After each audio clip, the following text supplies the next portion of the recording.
buenos días. Son las 9 de la mañana, si queréis vamos empezando. Bueno, buenos días a todos. Vamos a empezar con los casos de la mañana de hoy. El caso número 13, el título es Cuando la electrónica no es solo un complemento, y lo presentan Amaya B. Osorio, Laura Bueno, Sonia Delgado y Héctor Fernández de la Rinoa, del Servicio de Nefrología y Anatomía Patológica del Hospital de Cruces. Bienvenidos y muchas gracias. Vale. Hola, buenos días. Hola, gracias. Bueno, somos Amaya y Aitor, patólogo y nefróloga del Hospital de Cruces. ¿Y cómo se pasa? Así. Vale, bueno, venimos a presentar un caso de un varón de raza blanca de 46 años sin antecedentes familiares ni personales de interés, ni alergias, ni consumo de tóxicos, no hipertenso, normopeso, que consulta en febrero de 2024 por unos edemas en las piernas y se objetiva proteinuria, hematuria y deterioro de función renal. Nos lo remiten a la consulta y en la valoración pues bueno, negaba clínica sistémica en anamnesis dirigida y nos identificaron infecciones y eventos así recientes que pudieran justificar el cuadro.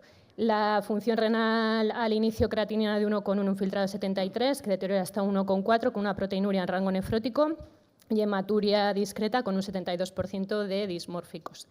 Le realizamos un estudio analítico completo dirigido con serologías cuantiferón negativo y un estudio autoinmune en el que lo único que se identificó fueron unas sanas a título bajo, patrón moteado y anti-DNA ENAS negativo. Se hace una biopsia y los resultados. Sí, en la biopsia teníamos 2 cilindros que después de tomar las muestras para flores... que en la biopsia teníamos 2 cilindros y después de tomar las muestras para inmunofluorescencia y para microscopía electrónica nos quedaban 16 glomérulos, 2 de ellos globalmente esclerosados, y en los restantes había uno con este aspecto, una expansión de la matriz mesangial, PAS positiva, un ligero, no sé si funciona el puntero.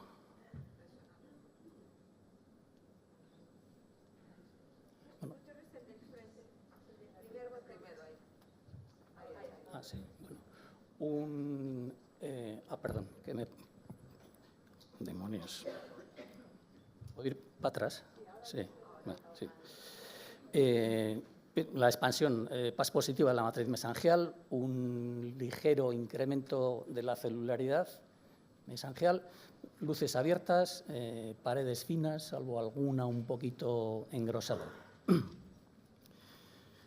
Luego veíamos imágenes como esta, un glomérulo con cierta lobulación, el incremento de la matriz, hipercelularidad mesangial, luces cerradas, probablemente porque también hay hipercelularidad endocapilar, y un agregado de células epiteliales glomerulares, no parece una semiluna.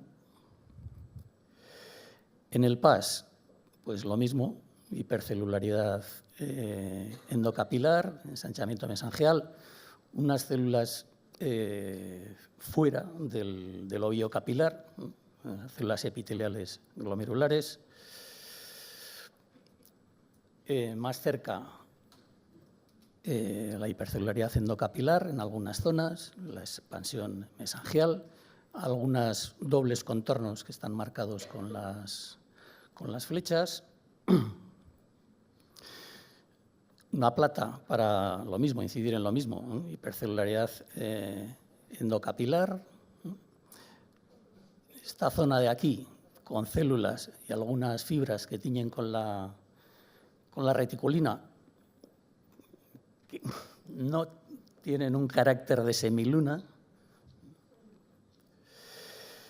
Un glomérulo como este, es el mismo, el del PAS y el de la plata, con una afectación segmentaria y un colapso de los capilares y una hiperplasia de células de podocitos que recuerda a una glomerulopatía colapsante.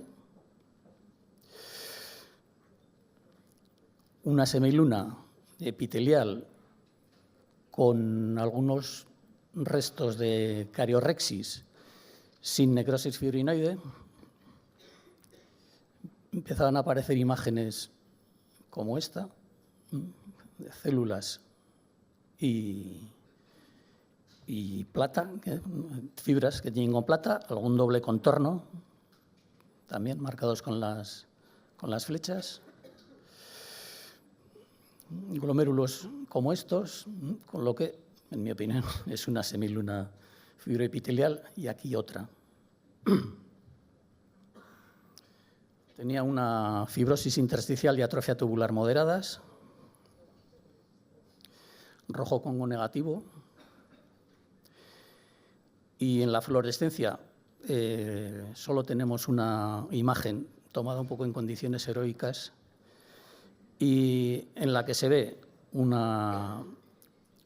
un depósito mesangial intenso y poco periférico también, ¿no? Pero mayoritariamente mesangial, que parece homogéneo, pero en realidad es un grumo grueso. Esto es IgG, pero una imagen similar se veía con IgA, IgM, cadenas ligeras y C3, y con C1q menos intenso. Entonces, yo reconozco que no sabía por dónde me daba el viento. Y en esas circunstancias hice un diagnóstico de glomerulonefritis mediada por inmunocomplejos con semilunas extracapilares. Y es verdad que además con las semilunas debí meter en las semilunas todo lo que vi, porque les dije que había un 70% de semilunas, cosa que obviamente creo que no es así.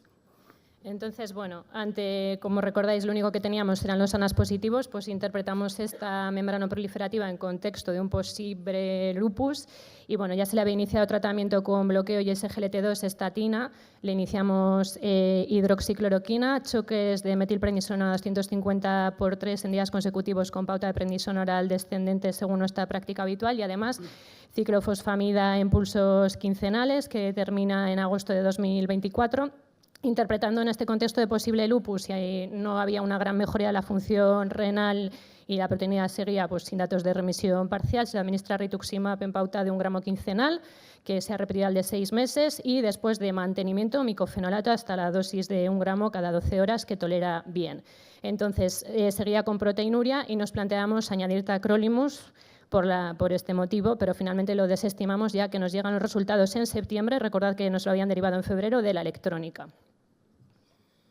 Sí, la microscopía electrónica que nos la hicieron en el hospital el 12 de octubre, porque nosotros no disponemos del aparataje ya, y la doctora María Alonso, a la que le agradecemos la colaboración, nos manda un informe y unas fotografías en las que nos dice que hay una expansión del mesangio y de las paredes capilares porque se deposita un material fibrilar, que son fibrillas de disposición al azar, aleatoria y no ramificadas, y que tienen un diámetro que oscila o que está entre 10 y 17 nanómetros, y que eso es una glomerulonefritis fibrilar. Y yo digo, pues qué bien, que ya tenemos diagnóstico, y qué mal, porque me lo he comido absolutamente, ¿no? No me había enterado, ¿no? Entonces, pues nada, lo llamamos glomerulonefritis fibrilar con semilunas extracapilares e hiperplasia de células epiteliales glomerulares. A toro pasado hicimos el DNA JB9, entre otras cosas porque el anticuerpo lo habíamos adquirido hacía poco y, como no podía ser de otra manera, pues salió positivo y además nos sirvió para validar la técnica, para saber que la estábamos haciendo bien. Y bueno, en cuanto a la evolución clínica, presentó una discreta mejoría de la función renal de un máximo de 1,46 de creatinina en las últimas analíticas 1,18. La proteinuria, que estaba en rango nefrótico actualmente, pues sigue en torno a 1,8 de cociente y con la hematuria negativizada.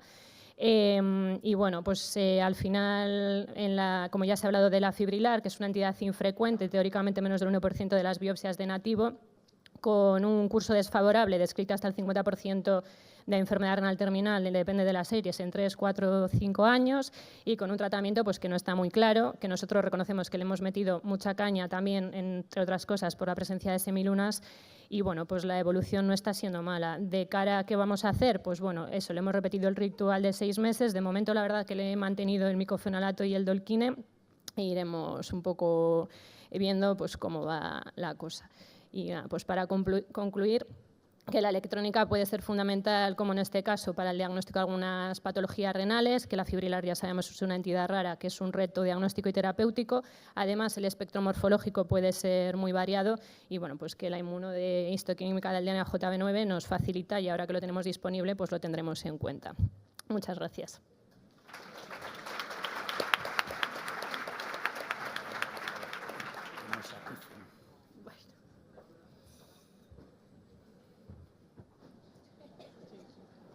Muy bonito caso.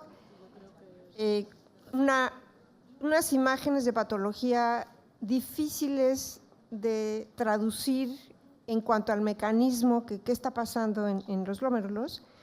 Y solo recordar que la fibrilar es una de las lesiones que más frecuentemente producen proliferación extracapilar.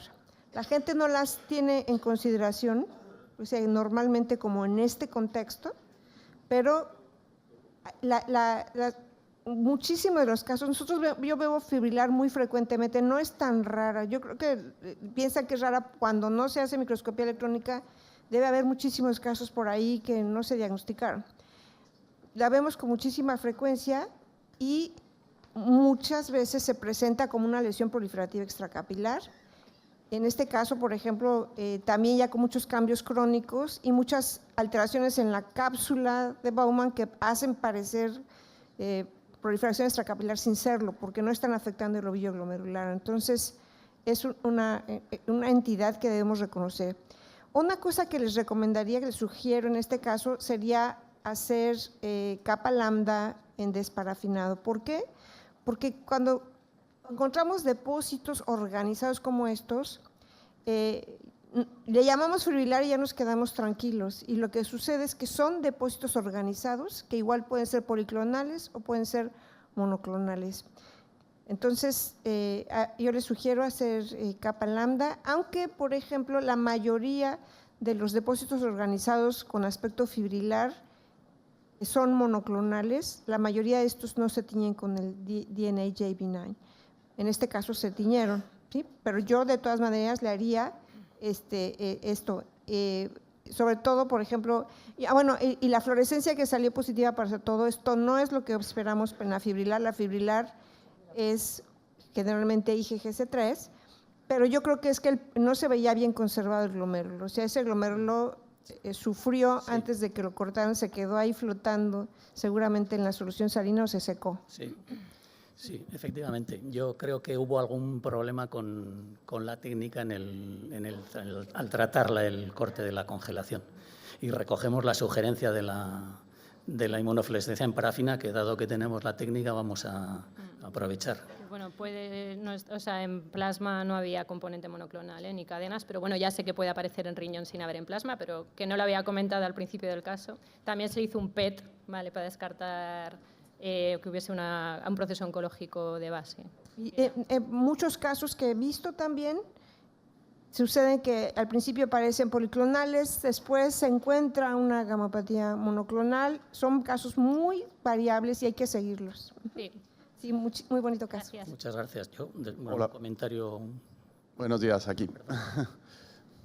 Perdón, Hernando Trujillo, del Hospital 12 de Octubre. Enhorabuena, muy bonito caso. A mí también me llama mucho la atención lo del full house, de la inmunofluorescencia en una fibrilar. Con unos ANAs positivos, ¿le dais valor? ¿Pensáis que es una fibrilar en el contexto de un lupus? Digo, sobre todo por la inmunofluorescencia y que ha evolucionado relativamente bien para ser una fibrilar. A nivel extrarrenal no tenía clínica, los ANAs eran a título 1-100 y posteriormente negativos, y los antidNA negativos, así que realmente creo que no, se interpretó en este contexto porque era la única alteración analítica que había, o sea, pero no creo que sea ni un lupus, ni una mixta, ni nada, no tiene ningún síntoma extrarrenal. Y bueno, independientemente de la clínica, yo cuando vi la biopsia, desde luego morfológicamente tampoco me llevaba a pensar que aquello era un lupus. Yo no veía asas de alambre, no veía trombosialinos. A mí me faltaban argumentos para decirles que aquello era un lupus, que tenía que ser un lupus. Sí, yo un poco en la línea, perdón, en la línea también de este comentario y por los casos que también que están saliendo de Lupus Like, etcétera. No sé qué opina también la doctora Ávila, la reflexión de los criterios que hay en la Columbia. Ellos siguen 5 criterios, que es el full house. O sea, que full house nos hace pensar siempre el lupus y parece como que tal, pero que si tienes 2 de los 5 criterios que es full house o una intensidad de C1Q más de 2 cruces o inclusiones reticulares a nivel de la electrónica, depósitos extraglomerulares o tener el concomitante endotelial y subepitelial depósitos, eso aumenta la especificidad y sensibilidad del lupus, del diagnóstico de lupus casi al 90% más. Y que en eso efectivamente tenemos que tener cuidado porque podemos etiquetar de lupus nos impresionamos con el full house y pensamos que es lupus y muchas cosas pueden no ser lupus y puede ser otra cosa, tipo un Sjögren o algo así. Y no sé qué opina con esos criterios la doctora Ávila. Aquí algo muy importante. La parte más difícil de interpretar de la biopsia es la fluorescencia, que puede cambiarnos un diagnóstico de una cosa a otra, porque la electrónica solo nos sirve para confirmar y vemos ahí, o sea, los hallazgos están claros. La fluorescencia es una interpretación. Y muchas veces los técnicos, sin querer, nos hacen una mala pasada y todo positivo. Como este caso, todo positivo, que a lo mejor es un background porque está tomando todo el tejido. ¿Cómo interpretas eso? Todos estos hallazgos se tienen que interpretar en 2 maneras. La parte clínica, que es súper importante. Ojo, jamás llames lupus a una biopsia. Necesitamos la parte clínica, ¿sí? Nunca hacemos un diagnóstico de lupus los patólogos. El diagnóstico es clínico en el contexto de que nosotros estamos diagnosticando una enfermedad por complejos inmunes.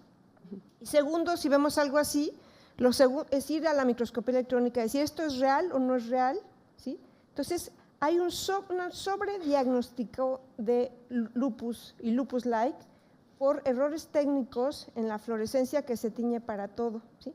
¿En qué situaciones se tiñe para todo? Cuando hay mucha inflamación, cuando hay mucha necrosis, cuando hay muchas medias lunas.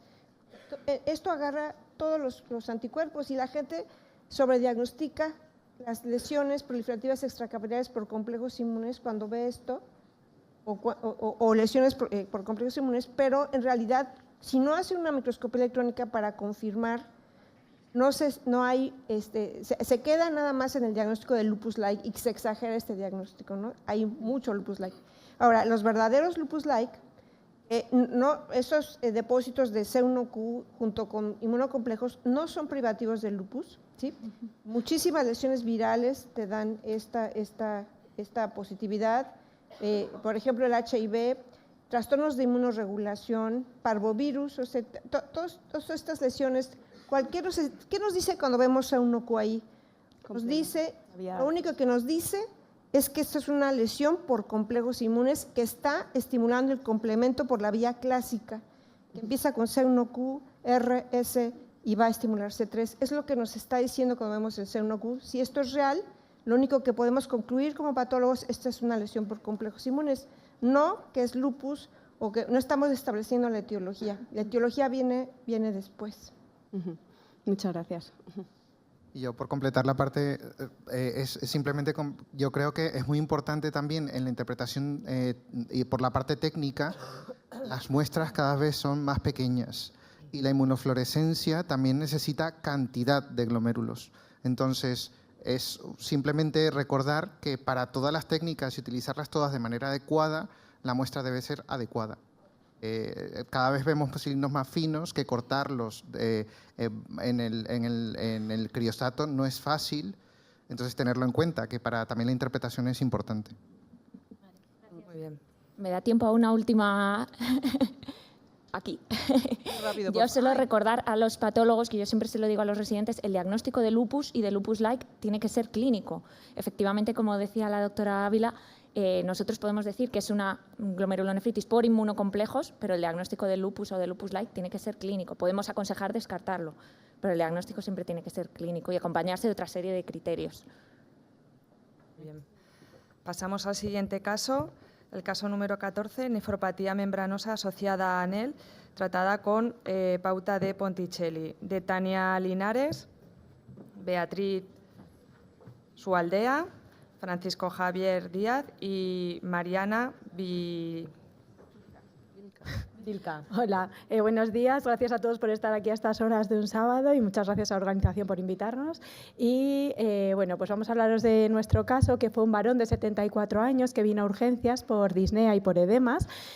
Así como antecedentes importantes, destacaba un adenoma velloso que tuvo una displasia, hubo que hacer una micolectomía y en principio estaba todo bien. Y también tuvo un adenocarcinoma de próstata que también lo habían tratado en 2022, tuvo muchas complicaciones, pero también estaba en remisión completa.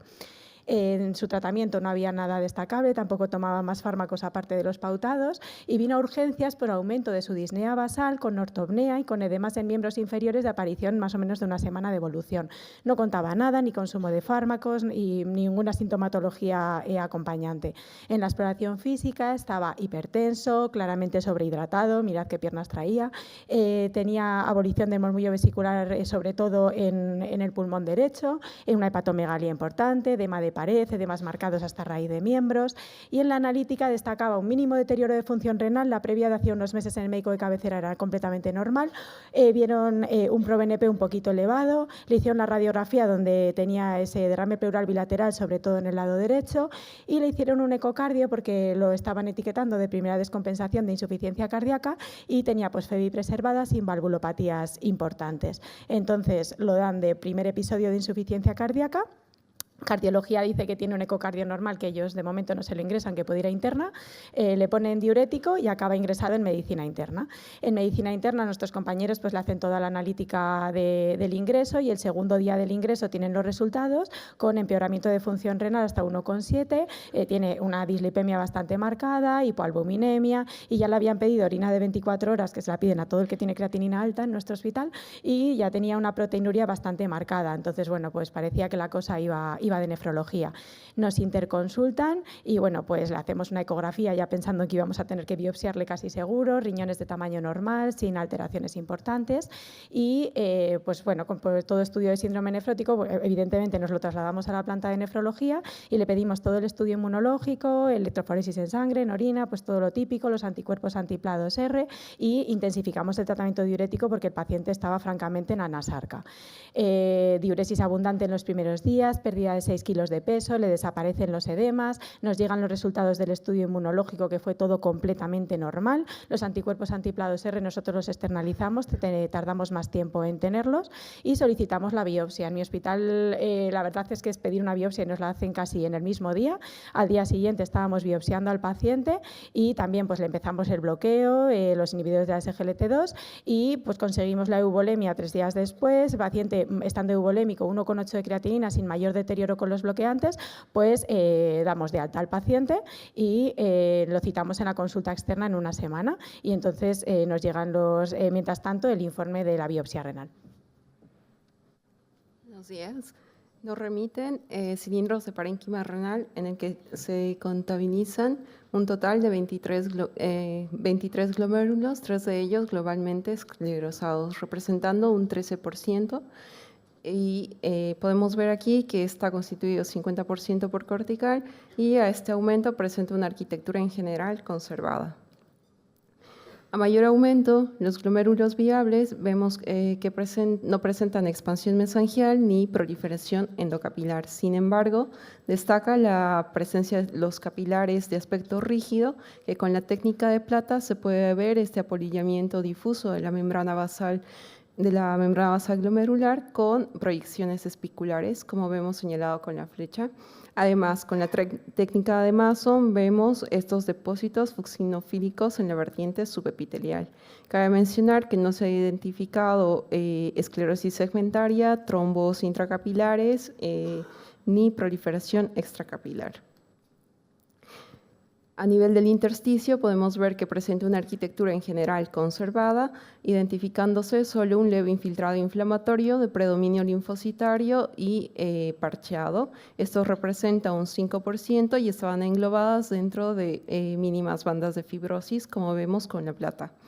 También vemos que a nivel de los túbulos, los vasos de pequeño calibre y las arteriolas no presentan alteraciones reseñables.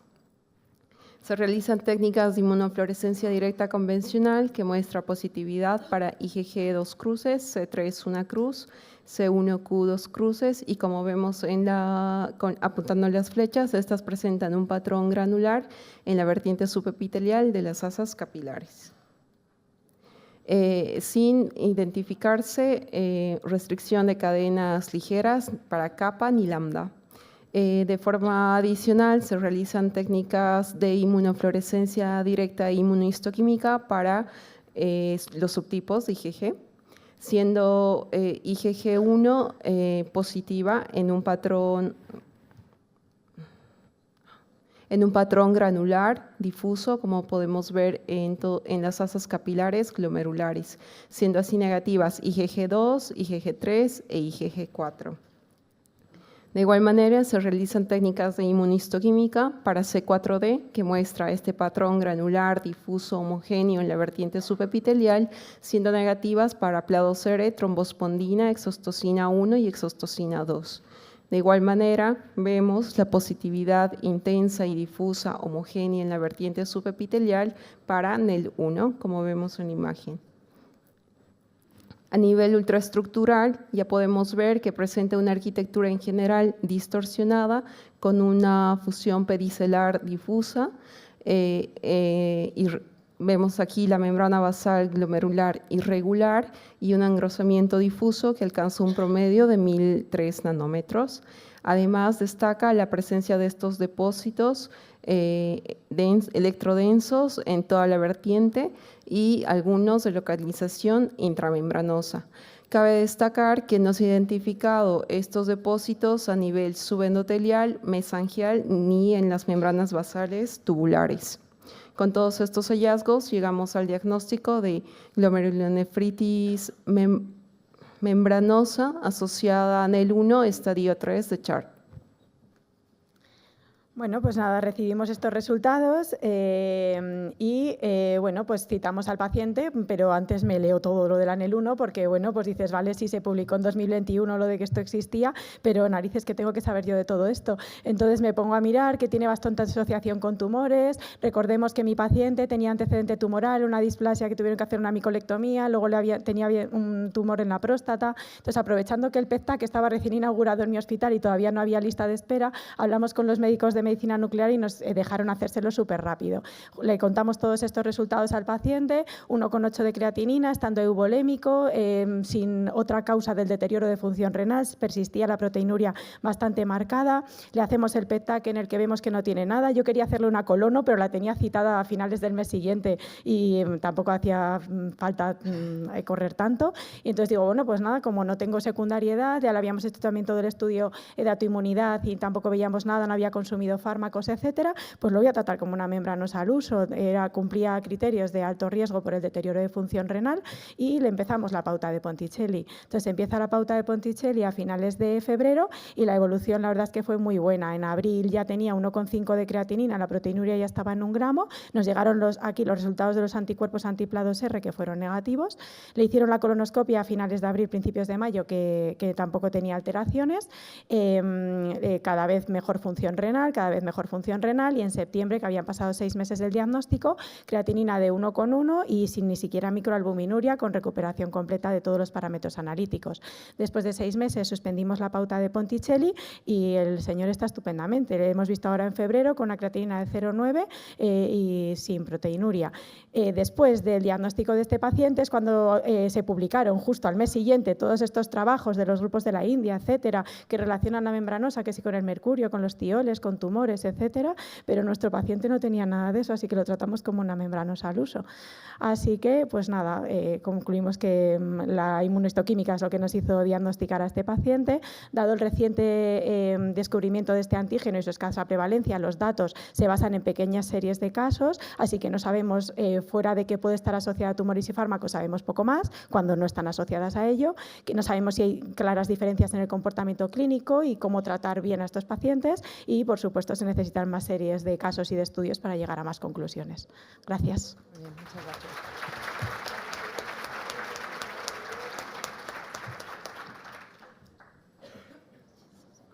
Hola, bueno, es un caso muy bonito, felicitaros por el caso.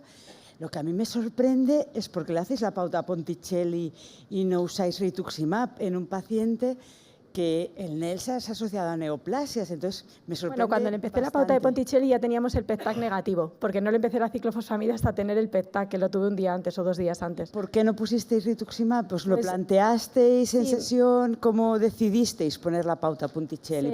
Se planteó ponerle el rituximab de primeras, lo que pasa es que estaba siendo como muy agresivo, estaba ya con 1,8 de creatinina, a pesar de no tener factores hemodinámicos, porque ya estaba eubolémico, entonces pues por eso intentamos ser más agresivos, porque parecía que no estaba remitiendo nada. Entonces por eso decidimos. Pero bueno, el rituximab es potente para la membranosa, tarda un tiempo, pero es potente. Sí, lo que pasa es que no sabíamos si teníamos ese tiempo, porque el deterioro estaba siendo bastante rápido, entonces por eso decidimos la ciclofosfamida.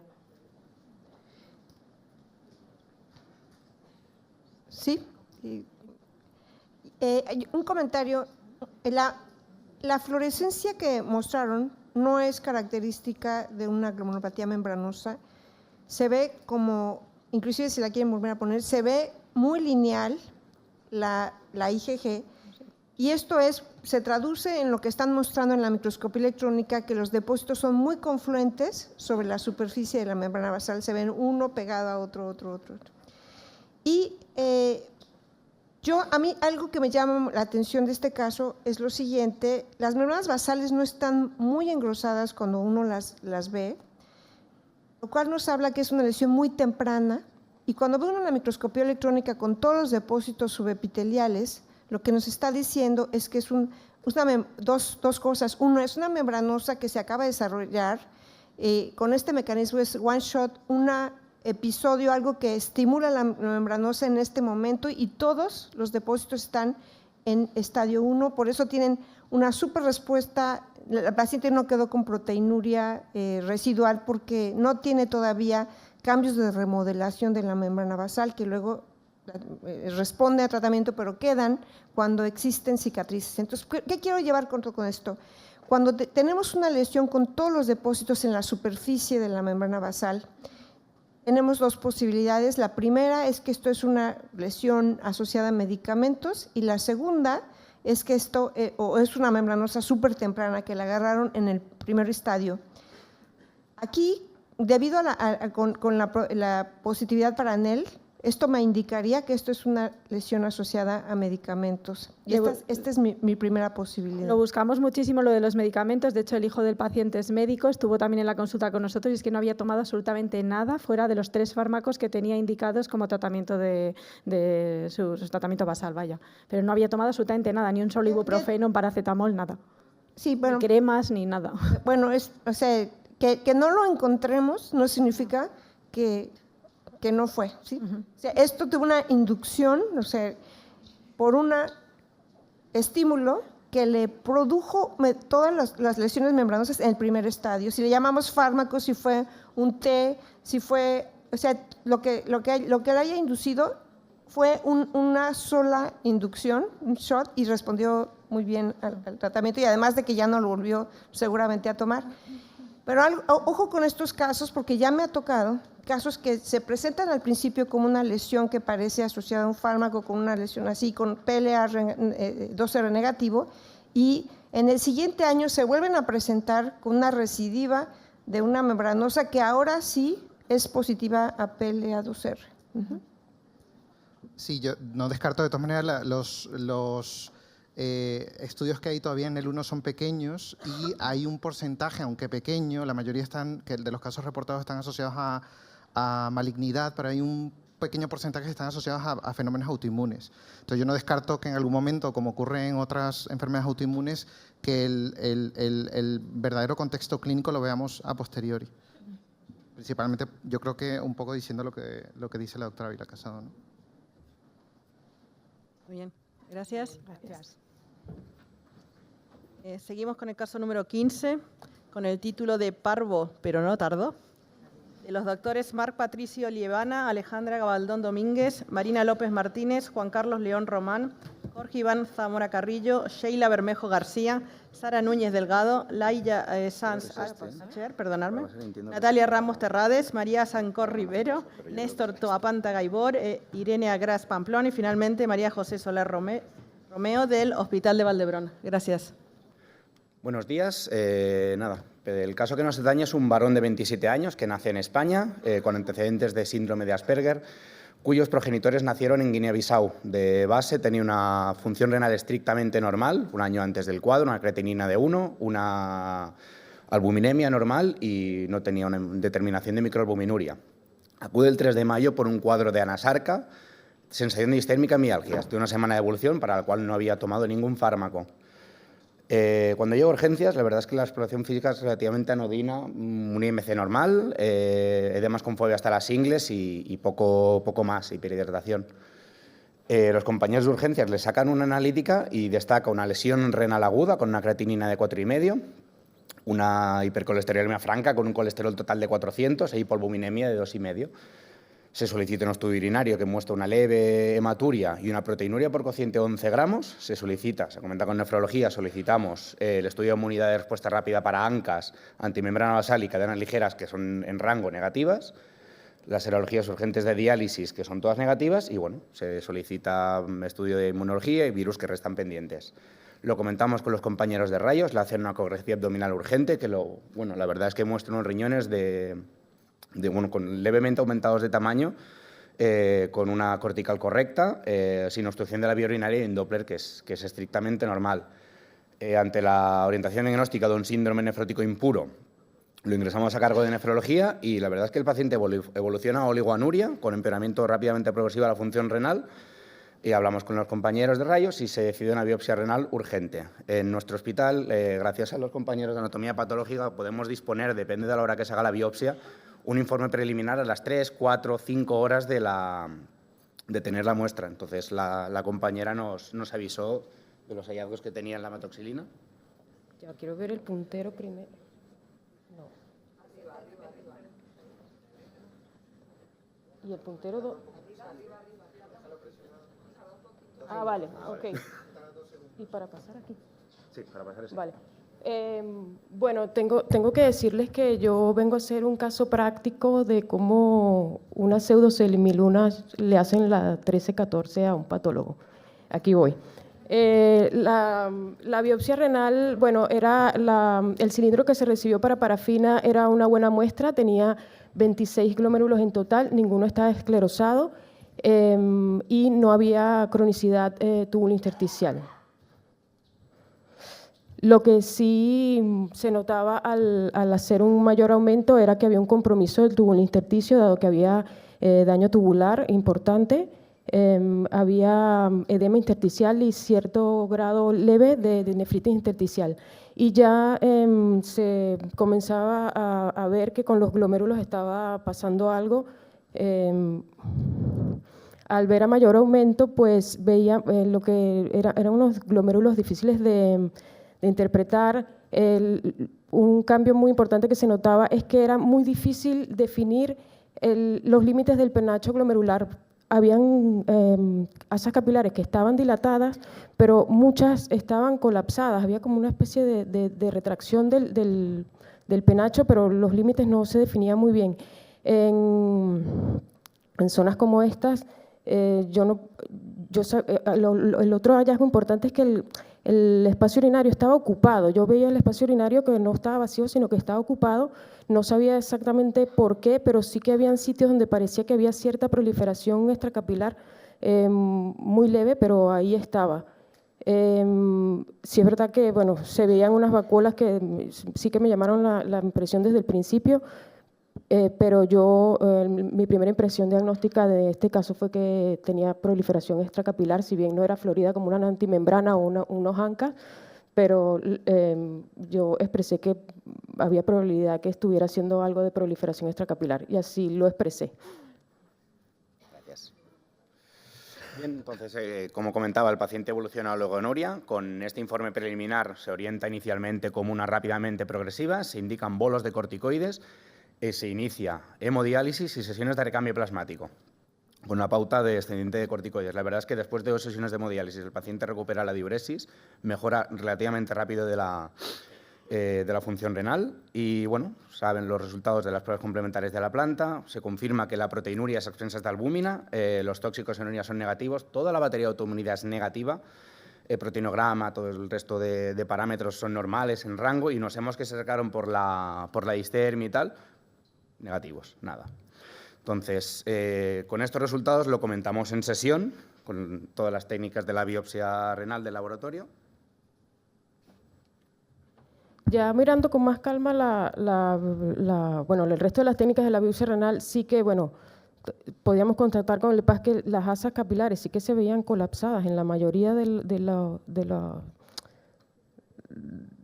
los lóbulos, pero sí que se veía mejor, se definía mucho mejor el límite entre el penacho y el espacio urinario. Entonces nos dábamos cuenta que el espacio urinario, lo que llenaba el espacio urinario eran los podocitos en realidad, que estaban bastante hipertróficos, y esto se repetía en todos los glomérulos que estábamos viendo, ¿no? Penacho colapsado, podocitos muy hipertróficos y bueno, las vacuolas que se veían en algunos glomérulos.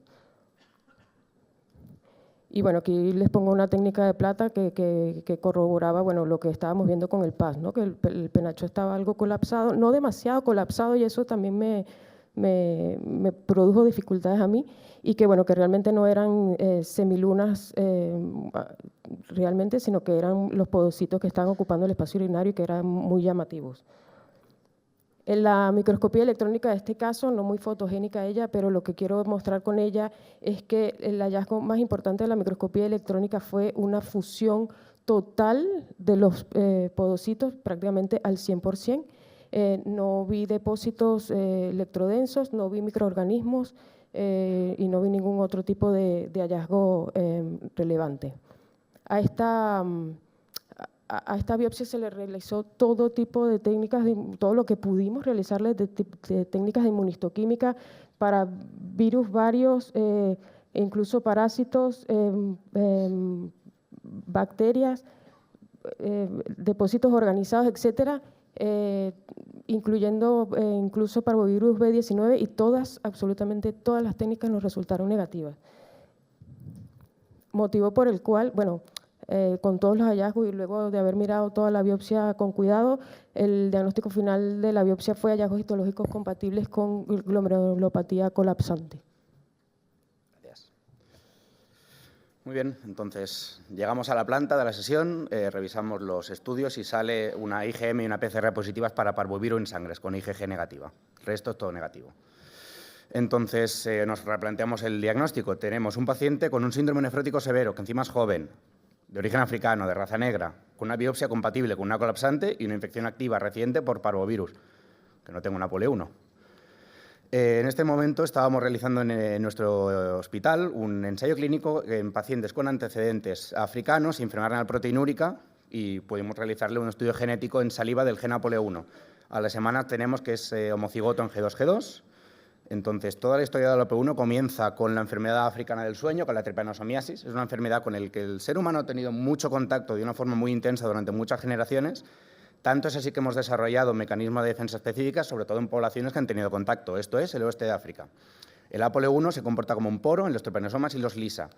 Ha habido una suerte de carrera armamentística entre el ser humano y el tripanosoma. El tripanosoma desarrolla un antígeno de resistencia sérica y el ser humano desarrolla las variantes alélicas G1 y G2, que protegen contra la tripanosomiasis al precio de un mayor riesgo de enfermedad renal crónica proteinúrica. En el caso que nos atañe, G2G2 es de las variantes de más riesgo. Entonces, estos pacientes lo que acaban teniendo son un sustrato genético que les hace proclives a presentar estos cuadros, y en el momento que tenemos un desencadenante, como puede ser el propio parvovirus, a través de la vía del interferón, en los podocitos se desarrollan mecanismos de nefropatía. Esto es activación lisosomal, disfunción mitocondrial, hiperactivación del inflamasoma, supresión de síntesis proteica y una inhibición de la degradación de la propia APOLE1, una especie de feedback positivo. Entonces, dándole la vuelta, al final que tenemos un cuadro compatible, una biopsia que tiene evidencia de focal segmentaria y con, bueno, de hecho, una glomerulopatía colapsante. Hemos hecho un despistaje de todos los desencadenantes posibles y una confirmación con un estudio genético, ¿no? Tenemos una enfermedad por APOLE1. En cuanto al tratamiento, no se menciona en las que digo, yo lo he buscado y no aparece. Luego, las recomendaciones para CKD, pues las que hay, y para la focal segmentaria, teniendo en cuenta que hay papel para los corticoides y de segunda línea en los inhibidores de calcineurina, pues bueno, a saber que están allí, ¿no? Luego, hace 2 años salió el Inaxaplin, que esto es un inhibidor oral del canal ApoE1, que se testó, esto es un fase 2 con 16 pacientes, se testan pacientes con enfermedad renal crónica proteinúrica y la verdad es que respectivamente el grado de proteinuria nefrótica o subnefrótica presenta un adecuado perfil de efectividad, reducciones de hasta el 50% de media, con un buen perfil de seguridad, la verdad, sin ningún evento destacable. Hay otros mecanismos, hay otros fármacos en desarrollo, hay algún estudio incluso con lisinopril, pero bueno, de momento no han salido a la fase 3. Bueno, y el caso que nos atañe, como digo, recupera función renal relativamente pronto, estando anticoagulado y anticoagulado bien, porque lo teníamos comprobado para antidiazar, sufre un TEP en la planta, un trombosmolio pulmonar, y bueno, en el momento que sabemos que es un parvovirus, detenemos los recambios plasmáticos y empezamos a IVIG quincenal. Lo mantenemos durante 7 semanas, 7 meses, ajustamos la pauta de corticoides e intentamos incluir al paciente en un ensayo clínico con Inaxaplin, al cual no pudimos introducirlo por infección viral activa y porque tenía mucha disfunción renal en ese momento. Como digo, mantenemos el IVIG hasta que la PCR de parvovirus negativiza. No podemos incluirlo cuando negativiza porque, como en España no había reclutamiento de estos pacientes, no pudimos meterlo en el trial. Y ante la persistencia de un síndrome nefrótico con una albúmina sérica de menos de 2,5, pues bueno, a los 2 meses empezamos tacrolimus para controlarlo. La verdad es que ahora está con prednisona 5 desde octubre, con una función renal que está estancada en 2, 2,5 y una albuminemia que ha ido subiendo progresivamente. Aquí acaba en 3,2, que esto es en enero, y esta es la analítica de este miércoles. Tiene una creatinina de 3, con unos niveles de tacro de 4, que está bien, una albúmina de 3,4, que es la más alta que ha tenido, una albuminuria de 4 gramos por cociente, una proteinuria de 6,5, y la verdad es que estamos gestionando ahora mismo el uso compasivo de Inaxaplin. Como conclusiones, la nefropatía por ApoE1 es una enfermedad muy poco frecuente en nuestro medio, muy rara. El diagnóstico requiere una alta sospecha clínica fundamentada en el background genético y el despistaje de desencadenantes. Tiene una alta carga de riesgo cardiovascular y trombótico, recordar el tromboembolismo estando anticoagulado y bien anticoagulado. Y luego tenemos un arsenal terapéutico muy, muy escaso. El manejo de la enfermedad renal crónica, teniendo en cuenta algunos inmunosupresores. Para el parvovirus no hay nada con evidencia, hay IVIG con estudios sobre todo en trasplantados, pero poca evidencia. Teniendo en cuenta todo esto, que hay un trasfondo genético muy importante en estos pacientes, por ahora, ¿qué tenemos? Tratamiento de soporte e incluir los pacientes en ensayos clínicos, a destacar la Inaxaplin. Y nada, esto sería el caso que tuvimos en planta.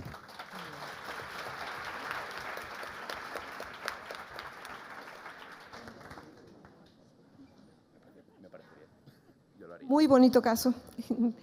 Las cosas que me encantan, las podocitopatías. Varias cosas interesantes.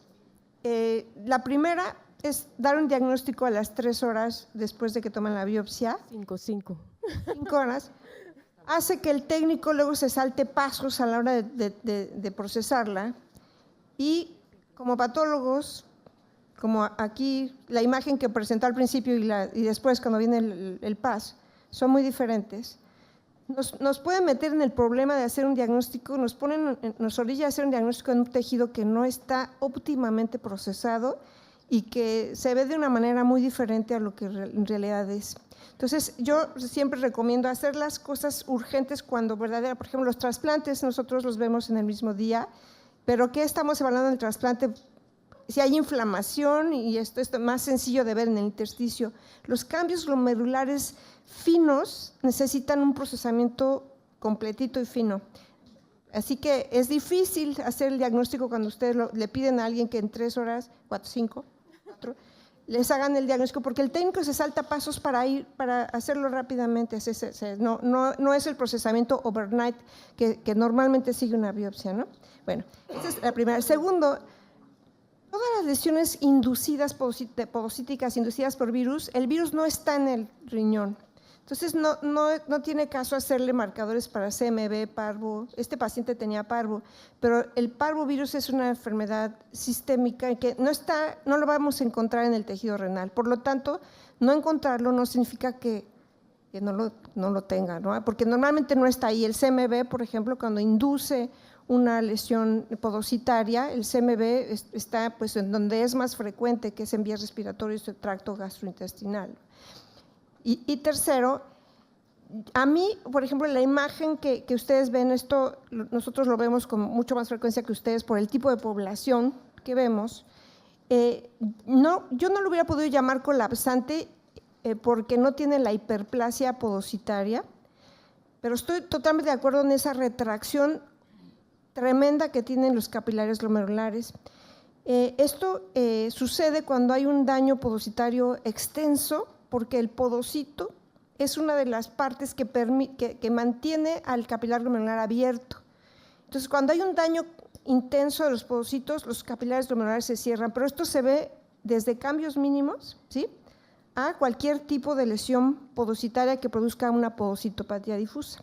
Entonces, por ejemplo, cuando yo veo algo como esto, obviamente ya con la microscopía electrónica yo le llamaría una podocitopatía difusa con retracción tremenda del ovillo glomerular. Y la primera prueba es que el paciente no se comportó como una colapsante, verdaderamente no entró así insuficiencia renal, pérdida de la función renal, etcétera, sino que tiene un daño tan tremendo podocitario que produce esa retracción del ovillo glomerular, pero no le veo la hiperplasia que normalmente vemos en el colapso. Le hubiera llamado con glomérulos retraídos, etcétera, porque cuando uno usa la palabra colapsante se casa con esa entidad de que es una glomerulopatía colapsante. Y es un caso precioso. Gracias. Muchas gracias. Buenos por el días. caso, que me ha parecido muy interesante. Amir, perdona que estaba. Buenos días, me llamo Xenia, vengo del Hospital Clínico de Zaragoza y una pregunta rápida. Respecto a la inaxaplina, como habéis revisado la literatura, ¿cuál sería la pauta y la duración del tratamiento, dado que se trata de una mutación genética? En teoría, claro, lo que está publicado es durante un tiempo, si no recuerdo mal, son 14-15 semanas y luego hacían un estudio de extensión hasta 32. Entonces es una pastilla diaria y la duración del tratamiento, por lo que yo sé, no está establecido todavía, porque falta el fase 3 y todo. Gracias. Mir. Enhorabuena por el caso, me parece muy interesante. Lo que pasa es que me parece que es como una evolución muy atípica de una nefropatía ApoL1, ¿no? Debuta con un fracaso agudo anúrico, responde en teoría a inmunosupresión inicialmente. Entonces, ¿cómo casáis eso? ¿Qué pensáis? Porque hay algunos autores que piensan que en la nefropatía ApoL1, o sea, realmente tener los alelos de riesgo actúan como un factor de riesgo, ¿no? Y sería por lo que se explicaría, por ejemplo, en los pacientes lúpicos de raza negra porque responden peor a la inmunosupresión. Entonces, ¿cómo habéis explicado la evolución? La explicación que le hemos dado es que, bueno, suponemos que, bueno, de hecho en la propia biopsia sí que en el intestino hay un poco de inflamación, ¿no? Y suponemos que en general a nivel de todo el riñón había un cuadro inflamatorio bastante importante. O sea, la biopsia es con un bolo pasado ya, que esto no lo hemos comentado. Entonces, fuera lo que fuera, parte del componente inflamatorio lo empezamos a tratar ya antes de la propia biopsia, porque esto siempre pasa de noche, ¿no? Te lo comentan a las 10, 12 de la noche. Y eso, o sea, había seguramente algo inflamatorio que ya empezamos a tratar con los bolos. Hubo algún trigger, ¿no? No Exacto. detectado que... Porque la verdad es que es lo que decía, el paciente no había tomado ningún fármaco y entiendo que la febrícula, las mialgias que explica, es el cuadro viral del parvovirus. El trigger creemos que es el parvovirus. Sí, sí. El parvovirus es el que dispara, aquí está. La pregunta es muy interesante y el trigger nosotros creemos que es el parvovirus que dispara el gen que él ya tenía mutado. Gracias. Pasamos al siguiente caso. Muchas gracias.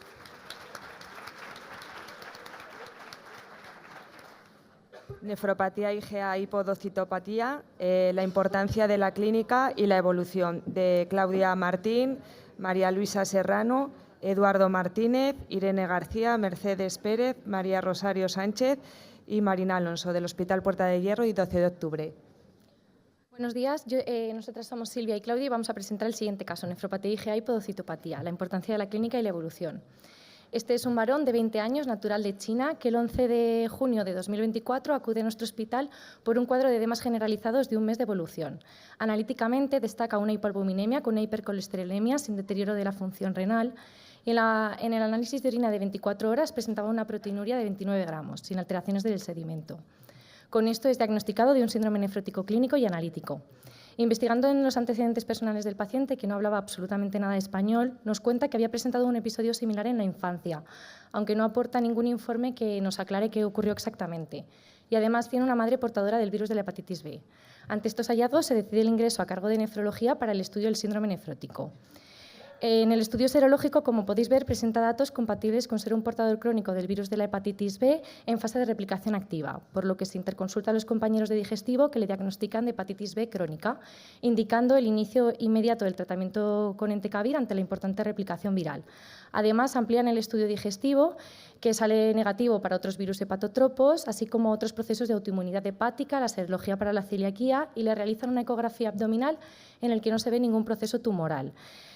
Tampoco ningún dato de hepatopatía crónica, si bien es cierto que no se le puede realizar el fibroscan debido a la cantidad de ascitis que tenía el paciente y se pospone para las revisiones posteriores en consulta. En la ecografía abdominal los riñones se informan como normales.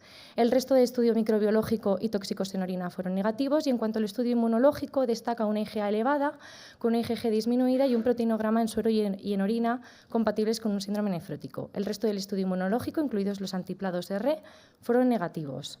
Por lo tanto, tenemos un síndrome nefrótico con un antecedente de otro brote en la infancia, una hepatitis B crónica y una IgA elevada. Con esto decidimos programar la biopsia renal el 17 de junio de 2024 con las principales sospechas diagnósticas de nefropatía IgA, enfermedad de cambios mínimos y nefropatía membranosa secundaria al virus de la hepatitis B. En el servicio de anatomía patológica recibimos estos 2 cilindros de 2 centímetros de longitud cada uno de ellos. Tomamos parte del tejido para estudio por inmunofluorescencia y otra parte lo enviamos al hospital 12 de octubre para estudio en microscopio electrónico debido a la sospecha de síndrome nefrótico. Con respecto al resto de tejido que teníamos, lo incluimos para estudio en microscopio óptico y vemos que tiene representación de corteza y algo menos de médula renal. En este estudio histológico contabilizamos un total de 28 glomérulos, ninguno de ellos esclerosado. A nivel del intersticio no veíamos un infiltrado inflamatorio relevante, tampoco veíamos atrofia tubular ni fibrosis. En cuanto a los vasos arteriales tampoco veíamos cambios histológicos relevantes. En cuanto a los glomérulos, como ya he comentado, no tenía esclerosis en ninguno de ellos, tenían un tamaño conservado y las alteraciones que veíamos eran bastante leves. Lo único que nos llamaba la atención es una leve hipercelularidad mesangial. Lo vemos también mejor con técnica de PAS, donde vemos ese aumento de la celularidad de las células mesangiales. Por otro lado, no veíamos engrosamiento de las membranas basales, no veíamos semilunas ni proliferación endocapilar. Como parte de las técnicas de rutina, pedimos inmunohistoquímica para C4D y PLA2R, que las dos fueron negativas. En cuanto a la inmunofluorescencia, vimos un depósito granular e intenso para IgA a nivel mesangial, mientras que el resto de depósitos para inmunoglobulinas, así como para el complemento, fueron negativos. Por tanto, en este punto nos planteamos el diagnóstico de una nefropatía IgA. Unos días después nos llegó el resultado del microscopio electrónico. Se estudiaron en él 3 glomérulos, uno de ellos estaba esclerosado y los otros 2 se analizaron y se vio que tenían un grosor de la membrana basal en el límite bajo de la normalidad y se veían esos depósitos a nivel mesangial que eran de pequeño tamaño. Sin embargo, lo que llamó la atención en el examen del microscopio electrónico fue la presencia de una fusión de los podocitos. A la derecha de la imagen he visto cómo se verían unos podocitos normales con sus hendiduras, mientras que si comparamos con nuestro glomérulo vemos que están totalmente fusionados. Por tanto, recopilando los hallazgos que hemos obtenido, estamos ante 2 entidades. Por un lado, una nefropatía IgA con esa hipercelularidad mesangial y el depósito intenso y granular de IgA en la inmunofluorescencia directa, y por otro lado, gracias al microscopio electrónico, pudimos ver que estamos ante una podocitopatía. Esta diapositiva resume la evolución del paciente. El 19 de junio de 2024 se empieza el tratamiento con entecavir y, como podéis ver, presenta muy buena respuesta al tratamiento antiviral. En la analítica de control que se realiza a las 3 semanas de haber empezado el tratamiento, el paciente presenta una disminución de 400 millones de copias a 2 millones de copias. A pesar de esto, el paciente continúa muy nefrótico, con necesidad de diurético intravenoso, hipoalbuminémico y con una proteinuria mantenida de 29 gramos. Por lo tanto, ante el diagnóstico de podocitopatía nos empezamos a plantear la necesidad de tratamiento inmunosupresor.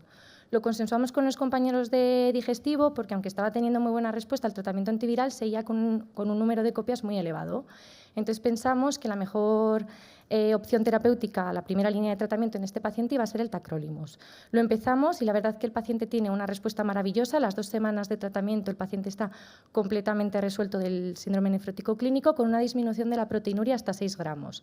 En la analítica de control, el 11 de diciembre de 2024, presenta ya una proteinuria menor de 1 gramo y a lo largo de toda la evolución no se ve un repunte en la replicación viral. Por lo tanto, si algo podemos decir es que la nefropatía IgA es una enfermedad muy heterogénea. Hasta en un 10-15% de los casos cursa con síndrome nefrótico. En estos casos se ha visto que el depósito mesangial de IgA se acompaña de datos de podocitopatía en la microscopía electrónica. Este cuadro clínico exige una alta sospecha clínica, tanto por parte del nefrólogo como por parte del patólogo, de la coexistencia de estas dos enfermedades, obligando a realizar el estudio ultraestructural para ver esas lesiones de podocitopatía. Además, recuerda la importancia de la clínica a la hora de ayudar a guiar el estudio ultraestructural en la biopsia. En cuanto a la coexistencia de la nefropatía IgA y la podocitopatía, la verdad que estos casos en los que coexisten la fisiopatología no está clara. Por un lado, se piensa que puede tratarse de un subtipo de nefropatía IgA, ya que los depósitos mesangiales se ha visto que son capaces de estimular in vitro la producción de citoquinas por parte de las células mesangiales capaces de inducir una lesión podocitaria. Por otro lado, la existencia de depósitos mesangiales de IgA en necropsias de pacientes sanos asintomáticos apoyaría la coexistencia de una enfermedad de cambios mínimos sobre una nefropatía IgA latente. La verdad que en nuestro caso el paciente presenta una nefropatía IgA M1 según la clasificación de Oxford, con depósitos ocasionales según la microscopía electrónica y un segundo brote de síndrome nefrótico que ya presentó en la infancia. Entonces nos hace pensar que se trata de una enfermedad de cambios mínimos, la que es la responsable del cuadro clínico, y los depósitos mesangiales de IgA pues pueden ser o bien una nefropatía IgA latente, pero sin poder descartar también que puedan estar en relación con su hepatopatía. En cuanto a la enfermedad de cambios mínimos secundaria al virus de la hepatitis B, la verdad que la asociación es muy infrecuente y se basa sobre todo en la remisión de la podocitopatía tras el inicio del tratamiento antiviral. De ahí la importancia de la evolución. Empezamos el tratamiento con el entecavir y el paciente no responde clínicamente y mantiene una proteinuria de 29 gramos. Además, a esto se le añade el antecedente de síndrome nefrótico en la infancia, entonces nos hace pensar que se trata de una podocitopatía primaria. Queda demostrado que el entecavir es seguro y eficaz en pacientes con enfermedad renal crónica, como bien aparece en la literatura publicada. Y, por último, comentar que la ausencia de la respuesta al tratamiento antiviral tras las 3 semanas fue lo que nos hizo plantearnos la necesidad de tratamiento inmunosupresor. Como todos sabéis, la primera línea de tratamiento inmunosupresor en la enfermedad de cambios mínimos son los corticoides, pero algunos inmunosupresores, como los glucocorticoides o el rituximab, son capaces de estimular la replicación viral. Por lo tanto, en nuestro caso nos inclinamos a utilizar el tacrolimus, que como dicen las guías CADIGO, y la verdad es que así aparece en la evidencia, en la literatura publicada, se pueden utilizar de forma segura en pacientes con enfermedades glomerulares u otras enfermedades autoinmunes en presencia del virus de la hepatitis B.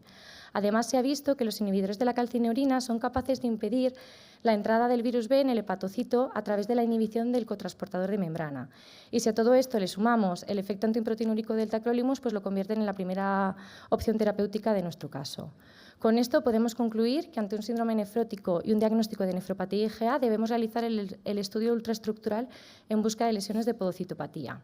Además, la rápida respuesta clínica y la mejoría del paciente sin observarse un aumento en la replicación viral nos hacen plantearnos la combinación de tacrolimus y entecavir como una muy buena opción terapéutica en el manejo de podocitopatías en pacientes con infección crónica por el virus de la hepatitis B.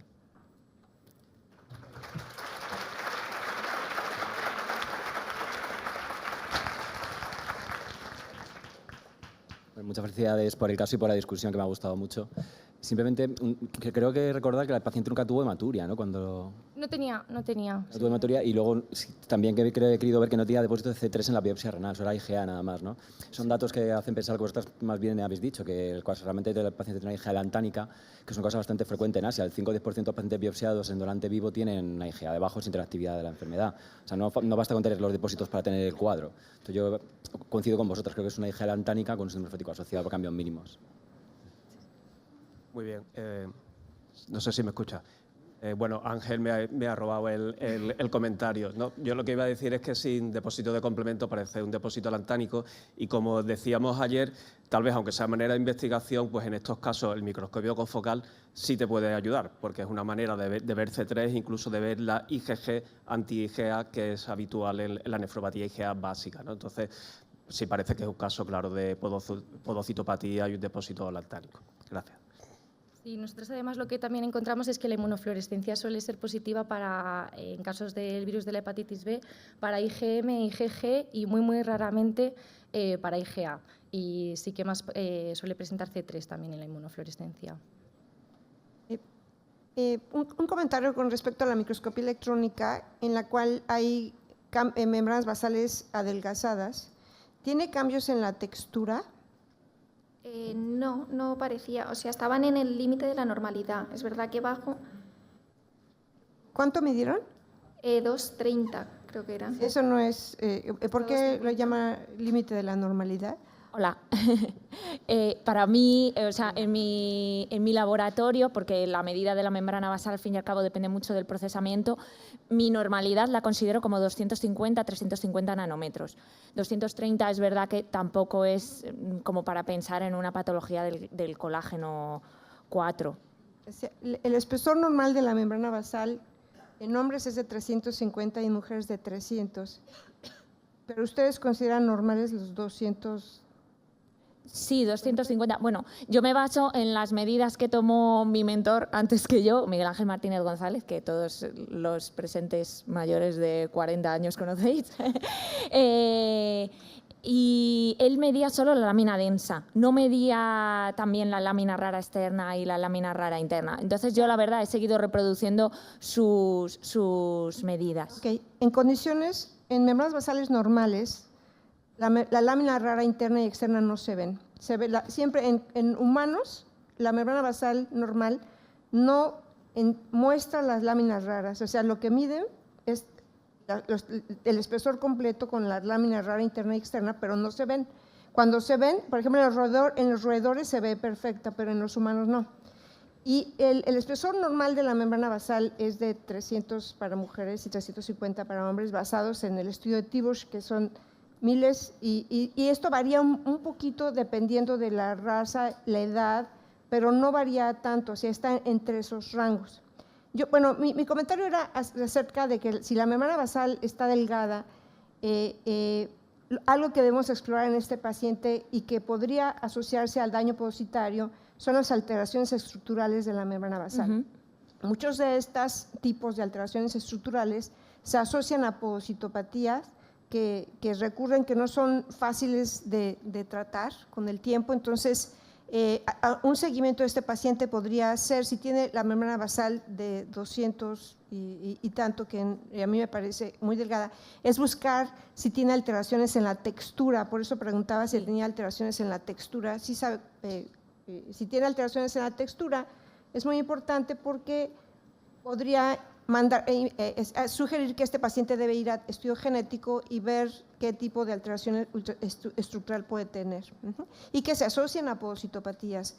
Muchas de estas alteraciones estructurales son además, se acompañan de lesiones podocitarias. Por supuesto, vamos, hay alteraciones de la membrana basal similares a las que se ven en el Alport que por supuesto se ven en otras enfermedades. También quiero recordar de paso que para poder contextualizar bien los hallazgos de microscopía electrónica, los patólogos que recibimos casos solo para valoración ultraestructural necesitamos que nos enviéis el informe completo histológico y de inmunofluorescencia, porque si no estamos valorando una cosa a ciegas y que no sabemos poner en contexto. Entonces necesitamos todos los datos posibles para poder analizar sabiendo lo que buscamos y sabiendo interpretar lo que estamos viendo. Por alusiones al estudio genético, que me parece muy interesante y lo haremos si nos lo recomienda la doctora Ávila, también es verdad que como ha respondido también a inhibidores de calcinurina, como que así no nos lo planteamos así de primeras, ¿no? Que lo solemos hacer en los corticoresistentes o resistentes a inmunosupresión, pero vamos, si nos lo recomiendas lo haremos. Gracias. Una última pregunta. Solo un pequeño comentario. Yo estoy completamente de acuerdo en que este caso es una podocitopatía independientemente de su IgA, solo por aportar algo más. En la IgA el daño podocitario es secundario.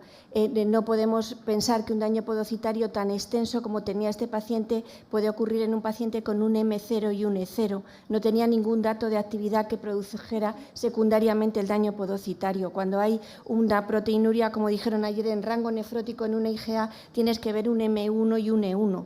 No hay un daño podocitario directo. Solo era un comentario. Gracias, Gemma. Y el último caso, que es el caso 17 de esta tanda.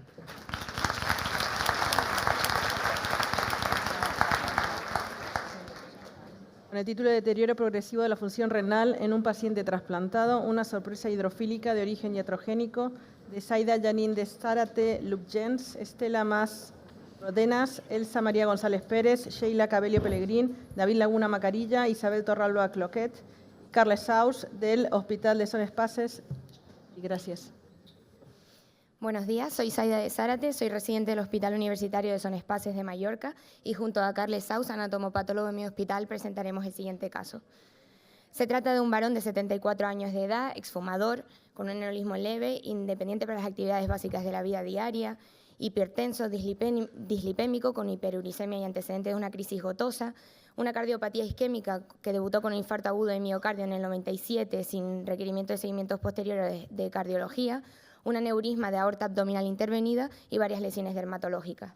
A nivel renal, destaca una enfermedad renal crónica por polihepatoquistosis, debido a poliquistosis hepatorrenal, que inició terapia renal de soporte en el 2013 y que en el mismo año, en diciembre, recibe un trasplante de donante con criterios expandidos, un varón de 70 años hipertenso, con anticuerpos anti-HLA positivos de clase 1 no DCA, que mediante protocolo de inmunosupresión con triple terapia acaba con una creatinina nadir de 2 miligramos de decilitro sin proteinuria.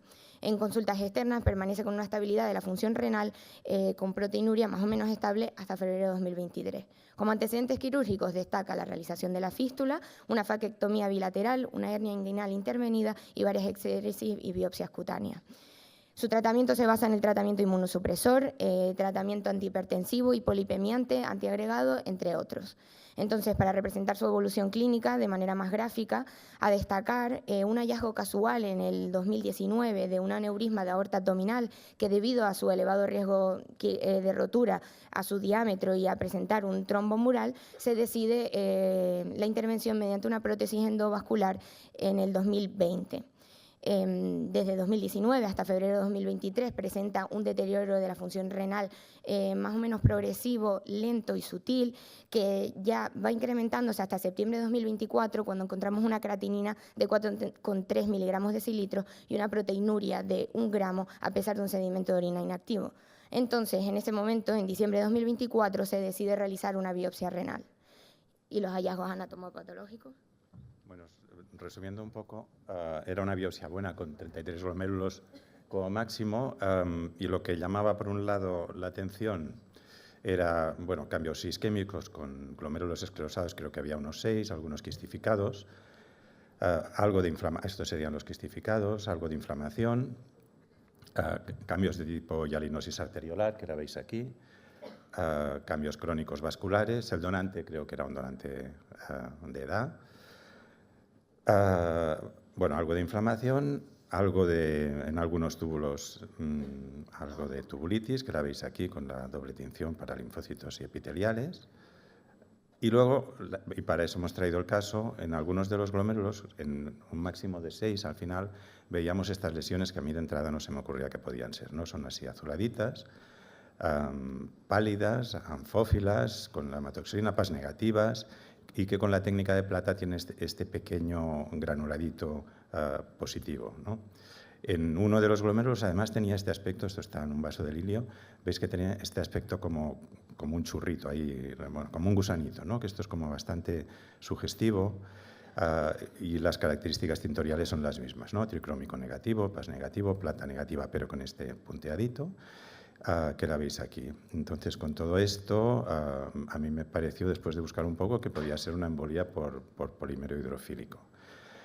El diferencial realmente es que no hay demasiado, hay que plantearse émbolos de colesterol que a veces en el glomérulo pues, pueden ser difíciles de encontrar, no siempre vamos a tener la suerte de encontrar una arteria, en los glomérulos los émbolos de colesterol son más difíciles, el calcio es muy distinto, las lesiones así basófilas de hipertensión maligna están en las arteriolas, los trombos, bueno, pues el CD61 era negativo, el fibrinógeno, la inmunofluorescencia negativa, no lo he dicho, pero la inmunofluorescencia era negativa. ¿Qué más? Bueno, hay casos descritos, bueno, los émbolos de polímero hidrofílico se han descrito sobre todo, bueno, en piel, en pulmón, en corazón, son bastante conocidos, en riñón son más raros, pero hay casos descritos, ahí tenéis un caso que se describió, incluso se han descrito algún caso en trasplante con deterioro de función renal después de una intervención endovascular. En el electrónico no tuve suerte, el glomérulo que tenía para microscopía electrónica, ya veis aquí que no tenía este material embólico.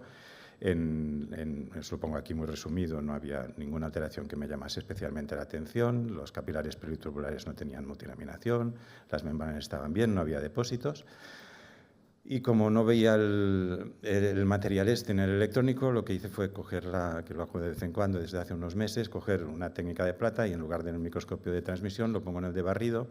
Como la plata brilla mucho, se ve enseguida todas las membranas. Ahí además le hice un revestimiento con un sputtering con oro para que tuviese más conductividad. Y entonces vemos que el material, claro, con esto podemos coger el glomérulo en que vemos la lesión, ¿no? Y entonces esta es la lesión y veis que tiene pues unas pequeñas esferas pequeñitas en la superficie. Esto mirando ahí un poco algún artículo que hay de polímeros hidrofílicos, bueno, pues es bastante parecido. Le hice también microanálisis por difracción de rayos X, que no me aportó gran cosa. La verdad es que lo único que veía era pues la plata del MOVAT, el oro del revestimiento y luego materia que podía ser orgánica. Y con esto pues hice el diagnóstico de, bueno, embolia, además de la hialinosis arteriolar, pues una embolia por polímero hidrofílico, básicamente. Entonces, volviendo a nuestro caso, una vez teniendo los resultados anatomopatológicos y teniendo en cuenta este rechazo borderline celular, ponemos tratamiento con bolus de metilprednisolona 125 miligramos. Para nuestra sorpresa, el control de la función renal posterior, parece que hay una disminución de la creatinina, teniendo los últimos controles de este mes de marzo del 2025, con un descenso del anterior pico de creatinina de 4,3 a 3,49. Entonces nosotros, una vez tenido todos los datos, nos empezamos a cuestionar también una revisión de la historia clínica del paciente y mirando la hoja quirúrgica, porque como procedimiento endovascular, que es lo único que relacionábamos, encontramos únicamente la introducción de la prótesis endoaórtica, me puedo fijar en que han utilizado este introductor, el centrante. Entonces le pregunto a la inteligencia artificial de qué material está hecho y efectivamente puedo contrastar aquí que este material que es compatible con lo que habíamos encontrado en la literatura había sido utilizado y por tanto nuestro diagnóstico se basa en la embolia por polímero hidrofílico, sin descartar y sin olvidar que también tenemos en cuenta un trasplantado de más de 10 años de antigüedad, un rechazo borderline que tenemos en los hallazgos de la anatomía patológica y los datos subjetivos de hialinosis arteriolar. Entonces, la embolia por polímero iatrogénico se ha descrito en la literatura en diferentes órganos, sobre todo en piel, pulmón, cerebro y corazón. Es raro en los riñones y es excepcional en riñones trasplantados, como es nuestro caso, pero tiene unas repercusiones complicadas. Pocos casos en la literatura, muy pocos casos, y acerca de la fisiopatología conocemos que es la misma que la de los émbolos por colesterol, que todos comúnmente conocemos. En cuanto a su clínica, es muy ambigua. Puede ser desde completamente asintomático, presentarse con un dolor lumbar, con dolor abdominal, hematuria, hipertensión o insuficiencia renal.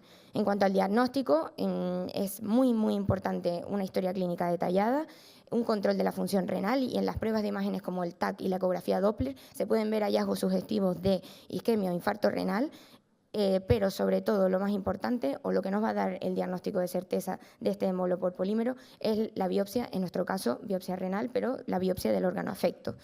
El tratamiento constituye una gran incógnita. Como digo, hay muy poca literatura, pero en ella se habla del manejo de las complicaciones isquémicas, de la terapia médica mediante esteroides, por ejemplo, en el caso de afectación del sistema nervioso central, manejo quirúrgico, embolectomía. Bueno, lo más importante de lo que hablan es de la prevención y del manejo posoperatorio. Entonces nosotros hemos hecho una revisión de la literatura. El primer caso descrito está en 1997 y es verdad que lo único con lo que contamos son informes de casos específicos, que he hecho una gran revisión de todos ellos y justamente en este año 2025 se publica esta revisión por un grupo sueco en la cual se incluyen 111 pacientes de 60 artículos y en los cuales se ve una predominancia de procedimientos cardíacos, intracraneales y aórticos en este orden. También la mortalidad de estos pacientes, que fue 48 pacientes de los entonces estudiados, se ven mayormente relacionados con la afectación cardíaca y afectación pulmonar. Leyendo nosotros también que la afectación, por ejemplo, más común de la piel normalmente suele ser anodina. Entonces, ¿qué conclusiones sacamos? Pues que la embolización por polímero hidrofílico es una complicación muy rara, muy poco descrita, pero que es significativa, que debe considerarse en pacientes trasplantados con deterioro inexplicado de la función renal y antecedentes de procedimientos endovasculares, que hasta ahora no los tenemos mucho en cuenta, por lo menos nosotros, y que es necesario el desarrollo de estrategias terapéuticas para reducir sus efectos adversos, porque hasta entonces ha sido completamente desconocida. Y por eso creo que es importante exponerla en eventos como el que estamos este fin de semana teniendo, para que tanto anatomopatólogos como nefrólogos lo pongamos en común y lo conozcamos. Muchas gracias.